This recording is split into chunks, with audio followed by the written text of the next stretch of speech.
اروع صينيه جلاش اي حد هيقدر يعملها حتى لو عمره ما دخل المطبخ، بمكونات بسيطه وتكلفه رخيصه جدا. هتقدروا تعملوا عظمه حرفيا في المطبخ. ولما تدوقوها ويدوقوها اللي حواليكوا هينبهروا وهيسالوكوا عملتوها ازاي. تنفع لمغتربين والناس لسه بتتعلم طبخ، وطبعا في العزايم هتبقى تحفه كده كده. تعالوا نوريكم الطريقه.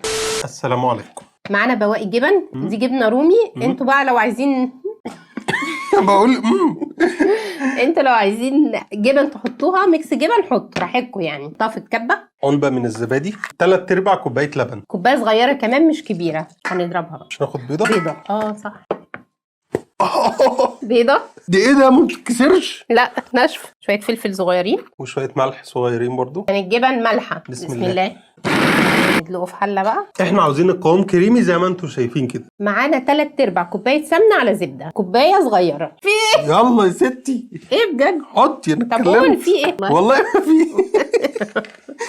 ده انت رخم. انا كلمتك باصص لك. انا قلت في حاجه. كنت اديكي بوسه بس خايف من العواقب. ما تخافش. معانا 3/4 كوبايه سمنه على زبده، مش هناخدها كلها، كوبايه صغيره على فكره. هناخد نص كوبايه ونسيب ربع كوبايه. نمزج بقى. نمزج. شايفين اللغه؟ هندي تقليبه جامده جدا لحد ما السمنه تختفي زي ما انتم شايفين كده. ملهاش اثر خلاص. معانا حوالي نص ربطه شبت ونص ربطه بقدونس صغننين كده. نبدا نقطعهم، نشيل السيقان دي مش محتاجينها. ايوه اكتر الاوراق بتاعته. ونبدا نقطعه رفيع يعني بصوا فتافيت. شيف يعني.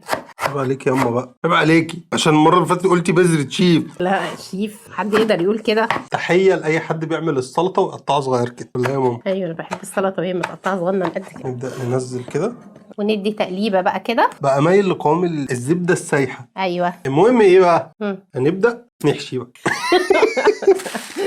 معانا صينيه هنا الاول سمنه كده. معانا لف الجلاش. اهم حاجه واحنا شغالين دايما في اي نوع جلاش بنبقى حاطينه على فوطه ونبدا نغطي ونفرد عشان بينشف بسرعه ويتكسر مننا. بس احنا هنعمل بسرعه يعني قدامكم. يعني لو حد بطيء يعمل كده. ناخد ورقتين دهنه سمنه، هننزل بورقتين تاني، وندي دهنه سمنه كمان، هناخد ورقتين كمان. يعني خدنا بالظبط كده يا مؤمن 8 ورقات. 8 ورقات جلاش. برضو ندي ده. هناخد بقى كميه حلوه من الخليط بتاعنا، نصه تقريبا، ونبدا نبططه كده او نفرده هنبدا من الجنب الرفيع للجلاش نلف رول كده. خلي بالكم اوعى يتكسر او يتفتح منكم، بس نحطه على لوح التقطيع كده بالسكينه. بقى نبدا احنا هنجرب سكينه مشرشره وسكينه عاديه عشان نقول لكم انهي احسن. مشرشره تحفه. هنبدا نقطع بالسم كده وهتبقى ده شكلها. هناخدها نحطها كده بالظبط في الصينيه. بصوا احنا هنقول لكم على تريكه برده هتسهل عليكم التقطيع. انتوا ممكن تحطوه في صينيه وتحطوه في الفريزر 10 دقايق هيجمد وهيتقطع معاكم سهل جدا. اهم حاجه وانتوا بتقطعوا ما تدوسوش بس بالسكينه عشان الحشو هيطلع بره، يعني بالراحه خالص كده. انا جربت ما دوستش فعلا.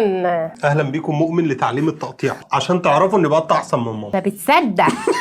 انت ما بتصدق. السؤال دلوقتي علمتك حاجه جديده في التقطيع ولا لا؟ طبعا. طلعت ناجحه ولا مش طلعت ناجحه؟ ناجحه. طب اهو بصوا يا جماعه، في تقطيع اي حاجه طريه او فيها حشو عاوزينها تتقطع من غير ما اللي جوه يطلع، ما تدوسوش ابدا بالسكينه. انت بتقطعوا قدام وورا وبتسيبوها هي تنزل بالراحه، او بتدوسوا ضغطه خفيفه جدا. ده شكله بعد ما خلصنا تحفه. شايفين؟ هندهنه وشه دهنه زبده خفيفه وندخله الفرن على درجه حراره 180 في الرف الوسط لحد لما يحمر ويقرمش كده. يلا بينا. هي قعدت حوالي نص ساعه. المهم تطلعوها من الفرن لما تبقى بالتحميره تحفه دي. يعني انت منبهر من الشكل بجد. لا والريحه. والريحه. احنا بقى اكيد هنبهرهم كمان بالطعم ان شاء الله. ايوه هي المقرمشه دي. يلا عشان انا عايز تدوق جدا الصراحه. الله. عشان انا بص ريسبي من بره ومن جوه شكل تحفه. حاجه العشاء لذيذ خفيف وتنفع في اللانش بوكس. هي خفيفه قوي قوي قوي. يعني انا حاسس ان انا باكل كرواسون جبنه رومي.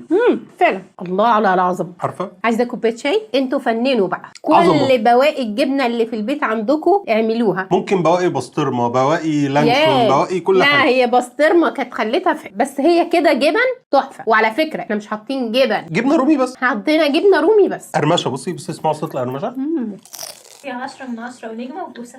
10 من 10 ونجمه وبوسه. انا منبهره. البسيط يكسب. يعني بسم الله ما شاء الله. يعني ما شاء الله. انا مش شايف فيها عيب واحد. مفيش حد هيختلف عليها ومفيش حد مش هيعرف يعملها. يعني هو عباره عن غير ان انت بتجيب جلاش وتحط عليه بيض وجبنه وخلصت. فعلا. يطلعوا لك الجمال ما ده. يكون للباتيه للكرواسون. هي فعلا حرفيا باتيه. كرواسون نضيف محشي. مورق محشي جبنه رومي. للفطار ماشي، للعشاء ماشي، للغدا ماشي، في العزومات معاكم. يعني ما توقعتش انها تبقى بالجمال ده. جربوها هتدعوا لنا بجد ان شاء الله، وهتبهركم والله جدا جدا بجد. يعني بصوا هتعتمدوها برضو ان شاء الله. ولو لسه كتكوته بتتعلمي طبخ اسهل حاجه، ولو انت مغترب ونفسك في حاجه لذيذه كده خفيفه اسهل حاجه. اسهل حاجه. دمتم سالمين. والى اللقاء.